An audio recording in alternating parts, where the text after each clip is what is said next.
Come and listen to my story about a man named Jed. A poor mountaineer, barely kept his family fed. And then one day he was shooting at some food, and up through the ground come a bubbling crude. Oil, that is. Black gold.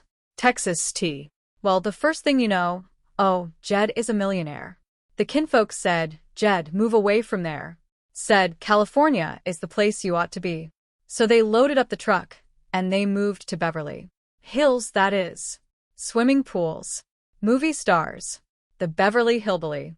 The scene opens in the sprawling, majestic, and slightly chilly courtyard of a grand English estate. The architecture is ancient, whispering stories of knights and ladies long past. Granny stands in the middle of a sparse garden patch, looking at the stone walls with a deeply skeptical expression. Beside her, Jethro is dressed in a suit of armor that is far too tight, clanking with every movement he makes. Granny shakes her head, gesturing toward the garden. You look more like a scarecrow than you did as a naked statue, she mutters to Jethro. Jethro shifts his weight, the metal plates grinding together. Pretty fancy scarecrow, Granny, even for a royal garden. Garden? Granny repeats, sniffing the air disdainfully. Ain't nothing to eat. Turn a bunch of hogs in here, and they would starve to death. Jed stands nearby, leaning on his rifle, looking thoughtful. Granny, I think there is one of them gardens that is just supposed to look pretty. What is prettier?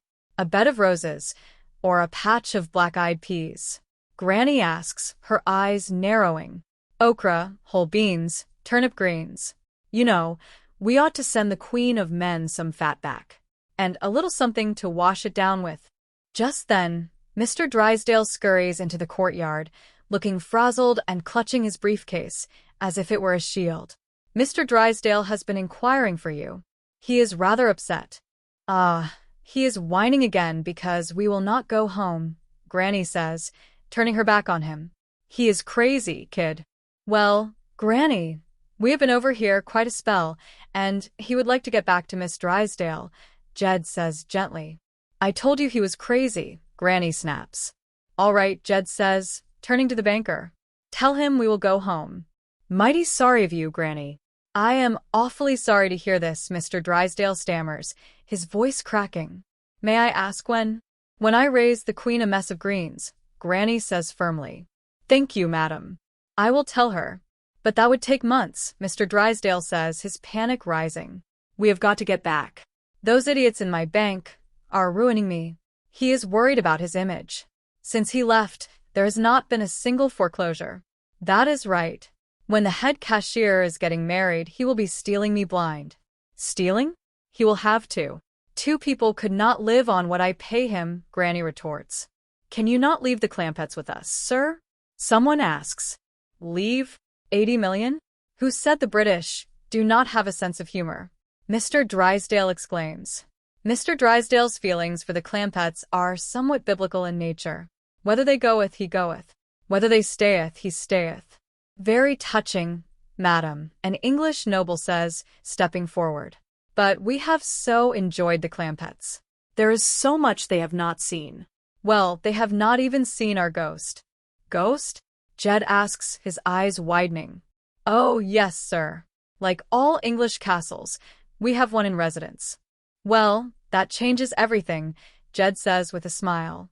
The Clampetts would never forgive me if I deprived them of the chance of seeing their own ghost. Would they, Miss Hathaway? Especially Granny. She is fond of ghosts? Well, let us say they really send her. Now, tell us all about it.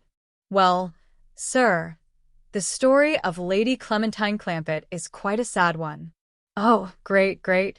Stabbed by a jealous suitor? Jed asks, leaning in. No, sir. Poisoned by a wicked stepmother? No, sir. Tortured on a rack in the dungeon? No, sir. Kicked by a horse in the stable? Granny interrupts. Not a nothing ghost. I think she sounds absolutely marvelous. Oh, what does she do? I understand she wanders about the castle weeping. What is she weeping about? If you had been kicked by a horse, would you not weep?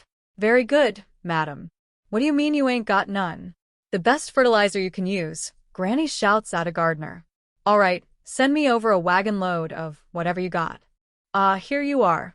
I know, so you want to go home, Jed says to the group. Oh, no, Granny says, her face softening. Wild horses could not drag me away. He just remembered what his wife looks like. I do not want to miss the big event. Lady Clementine Clampett arrives tonight. Why did you not tell me you had kinfolks coming? I would better go start the company victuals. Oh, wait, Granny. Lady Clementine has not eaten in 400 years. 400 years? She will be hungrier than Jethro. No, Granny, you see, she is a ghost. Well, doggies, how about that, Granny? Yeah, how about that? Mr. Faberge just told me. 400 years ago this very day, Lady Clementine was married here. But on her wedding night, her bridegroom, Sir Roger, was murdered.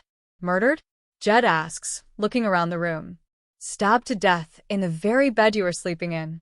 And in her grief, Lady Clementine flung herself from a battlement into the rose garden below. What a mess, Granny says, shaking her head. Now she comes back looking for who killed her husband. Weeping and wailing, mourning her bloody threats. Oh, if she ever finds that murderer. Who done it? Grandmother. Grandmother? What kind of a grandmother was she? Well, according to Mr. Faberge, she was just about your size, Granny. You know, Jed, I have been awful selfish. Selfish? Keeping this poor man from his beautiful wife. Let us go, Pack. Now wait, Granny, you are not leaving just on account of this ghost. Oh, of course not, Granny says, grabbing her belongings. I would just love to stay and get my head bashed in by one of your bloodthirsty relatives. Oh, now wait. Granny. Granny, wait. California, here we come. Granny sings under her breath. Right back where we started from. Where am I? What are you all dancing about? Oh, bad news, bad news. It always affects me this way. We are going home. We cannot go home.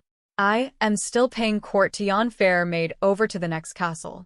Court is adjourned. The ghost of Clampett Castle walks tonight, and Granny is terrified.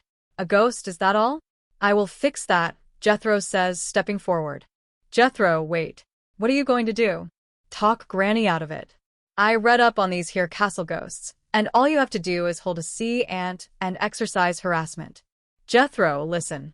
Now, do not worry. We are not going to have to go home. I will flush them out. But Jethro, you are not a medium. I know. I am a large. What a family. Murdering grandmother. Bloodthirsty ghosts. It was not me, Clementine. It was not me. Jed pleads to the empty air. Granny, it is me, Jethro. Do not scare me, Jethro. Relax, Granny, relax. I am just going to exorcise the ghost. When there's a ghost around here, I am the one that gets the exorcise. Granny, where do you want her? Hey. Not in the back, Clementine. Not the Jed, Granny. Hey, you are just like your grandmother, sneaking up on folks when their backs is turned. Oh, Granny. Do not deny it, Jed. It was right in this very bed that she stabbed an innocent man sleeping 27 times and cut his throat like it was a hog killing. Sure enough. Granny, that is not what Mr. Drysdale said. Of course he did not. He wanted to spare you the shame. You think that Lady Clementine jumped from the battlement? She was shoved. Behold shoved her. His switchblade grandmother. Who else? Granny, it is not the grandmother that is supposed to come back. It is Lady Clementine. She will be looking for a grandmother, and after 400 years, her eyes are not going to be so good. Granny, I can stop her from coming. Just do not try to stop me from leaving. Doggone it. First they laughed at us for running out on the War of the Roses, and now they're going to laugh at us for running out on a 400-year-old woman. Who is going to laugh? Your friend the Queen, that is who. Well, she has not got no ghost after her. She has not? Every night, and Bullen is rolling her head up and down the halls. The whole palace sounds like a bowling alley. And she is not going to laugh, especially when you have me, Sir Jethro, to protect you. She would drop me herself. Well, maybe she will not hear about it. Are you kidding? This ghost will tell, and Bullen, the first thing you know, it will be all over the palace. How do you exorcise a ghost? Well, first you hold what you call a séance. Gets around the table at night, and then you raps on the table for the ghost. Shh. Not so loud. Fine. 6 on the 645 flight. Good. Thank you very much. Well, Chief, we are all set. But are the Clampetts all set? These are all set, Mr. Drysdale. We are leaving? No, we're staying. Jethro said he is going to hold a séance to get rid of the ghost for Granny. Oh, but Mr. Clampett, really? You do not think he can get in touch with the ghost? Oh, but Jethro is right at home in the Twilight Zone. I guarantee you, he'll contact the ghost. Right, Miss Hathaway? Well, you are not scared of ghosts, Miss Jane. Oh, no. No, just certain flesh and blood types. Good. Well, I will see you at the séance. You can bet on that hope. And, Mr. Clampett, why do you not let all the servants have the night off? You know ghosts, they hate crowds. It might help Jethro. That is very thoughtful of you, Mr. Drysdale. Did you hear that? Now hear this. I will have no part of this dastardly scheme to frighten Granny. I will not be the ghost. You will be this ghost, or you will be a real ghost. It is a long drop from that battlement. No, it was not. Now, be mind the battering. You have some shopping to do in town. Lady Clementine. Oh, Sackboy? Oh, yes, sir, Uncle Jethro. As soon as Granny finishes primping. Well, Jethro, you are wearing my damsel in distress hat. It is my wizard hat now. Old Merlin used to wear one like this when he was conjuring. What are you wearing, Granny? This. It is not no ghost mistaken me for no 400-year-old grandmother. Granny, you are wearing my mini outfit. If you had rompers, I would have worn them. Oh, Granny. Where is Mr. Drysdale and Miss Jane? Mr. Drysdale says this ought to be strictly family. They're going to bed. They're going under the bed. Granny is hiding out in a mini skirt. I will scare her right out of it. It is not going to work. It cannot miss. I have got a microphone and speaker hidden in there. We can hear everything they say. And when I press this button, they can hear everything the ghosts have to say. I am not uttering one word into that microphone. You do not have to. I have got a better angle. Now go get ready. Can I talk to the ghost, pal? I would not count on it, Ellie.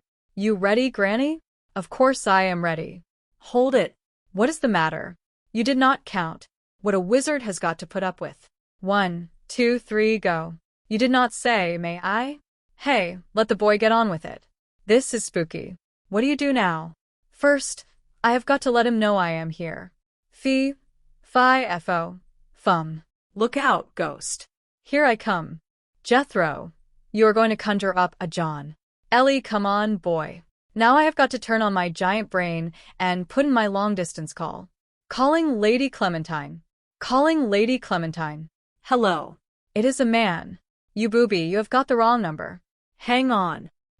Is Lady Clementine there? Oh, she is on her way to the Clampett Castle. Is there a message? Yeah. Would you mind telling her that she is dead? Dead? I am the one who is dead. Who are you? I am her husband, the Roger. Jed. He stirred up a whole nest of them. And who might you be? Me? Well, I am just a friend of the family. You yellow belly. The lady I hear, who is she? That is Granny. That is Granny. Oh, the grandmother. You blabbermouth, I am going to kill you. And she will. She will. Struck me down on my prime, 27 times on my wedding night. But I am not the one. My wife will decide that. She will be there any moment. Hurry up, it is that way. I am telling you, I am not the one. Do you still carry that knife? I got something better than a knife, Buster. Granny, mister, I would not say no more. My wife will do my talking. And this will do mine. Gee, what happened? Hey. What exploded? Granny. She has a gun? A cannon. Does it? Hello. Come in, Sir Roger. Hello. Sir Jed. Nobody is calling Sir Roger. Come in, Sir Roger. Yeah, come on in. I will give you another helping of rock salt. It will make it rain. I will make her put that thing down. Lady Clementine will be coming through that door in a second. Excuse me, Sir Roger. Lady is first. You cannot shoot Lady Clementine. She is kinfolk. I will head her off. Lady Clementine. Hey, Lady Clementine. Granny, give me the gun. That is perfect. Here, help me into this thing, chicken. Granny has a gun. Mr. Clampett has the gun. Where are you going? I am off to see the wizard. Hey, Lady Clementine. Lady Clementine. Sir Jethro de Bodine calling. I got a surprise for you. Your husband has been murdered again. Now, when you hear a scream, do not be alarmed. It will be Jethro. But Chief, you. Start packing. Now, Granny, I have gone along with you and Jethro on this ghost business, but this has gone too far. Now, will you please give me the gun? Look. It is Lady Clementine. She is after my baby. Hey, give her the gun. Well, sir, sorry you have to go, madam. Got to. The boy is scared to death of ghosts, Mr. Drysdale said. He is worse than Jethro. The same ghost scared them both out of the castle last night. Scared Mr. Drysdale so, he run right through the rose bushes. Tore the sheet clean out of his pants. See? Well, we do hope you will all come back again very soon. I will be back. Going in a new business. Granny's Ghost Eradicator. Relatives a specialty. You and that gun of yours are the main reason we are leaving. I have not got no 6th grade education, but I speak the language a ghost understands. Come on, Granny. Lady Clementine is not going to get you. Pavisham, everybody. Bye-bye. Bye-bye. Bye. Still staring and pointing at us. Yeah. And Queen Elizabeth herself said she would tell them we did not chicken out on a ward of roses. Right, we wanted fair and square. Yes, well, that is why they are pointing at you. It is not the finger of shame, it is the finger of fame. You are celebrities now. Well, no. Well, I did not get to make Queen Elizabeth like the rest of you. It was a mighty high honor, really. Well, still plenty of time before the airplane leaves. Jethro, drive us over to Buckingham Palace. No. I mean, you cannot see the Queen without an appointment. We will take our chances. What a fine mess you have gotten us into now. It was your idea that I impersonate Queen Elizabeth, not mine. Jethro, please do not go to Buckingham Palace. Drive straight to the airport. Why, Mr. Drysdale? Tell her, Miss Hathaway. What? Well, the chief did not want to come right out and say it, but the Queen has probably heard about Sir Jethro running from the ghosts. Oh, that is right. And she will probably take away his knighthood. Can she do that? If she can drub you, I reckon she can undrub you. And when she undrubs you, she will hit you with the sharp edge of the blade. Jethro, you dumb old black knight coward. You do not care for me for making a queen. Do not get upset, Ellie. We will have Jethro to wait in the truck whilst the rest of us go in and see Her Majesty. Mr. Drysdale cannot go. He run from the ghosts too. Oh, you are right, Sir Jethro. Oh, I was a craven coward. And if the Queen sees the rest of you drive up to the palace with me, she will throw everyone in the dungeon. Mr. Drysdale, I mean this in the friendliest way, but would you please jump? Ready. We all come here together, and we are all leaving together. Drive straight to the airport, boy. Let me sit on the outside, Jed, so I can look after Mr. Drysdale. He is still powerful shook up from that spook. Yeah, he just seemed to your mind edgy. Cannot seem to sit still. Relax, Lady Clementine. You only have to sit for 6,000 miles. Very funny. What is the matter, Mr. Drysdale? You still got bars in your breeches from the rose bushes? You think you got trouble sitting? Think of Lady Clementine. She is going to be eating off the mantle from now till next Christmas. Jed, you look like you have seen a ghost. Now, Granny, you know ghosts do not ride no airplane, do you? I am not scared of no ghost, and I am never going to be scared of no ghost. She is back. She is back. Where is my shotgun? Where is my rifle? Where is my bacon fry? Now it is time to say goodbye to Jed and all his kin. They would like to thank you folks for kindly dropping in. You are all invited back next week to this locality to have a help in of their hospitality. He'll believe that is. Satisfell, take your shoes off. Y'all come back now, here? This has been a Filmways presentation. Viacom.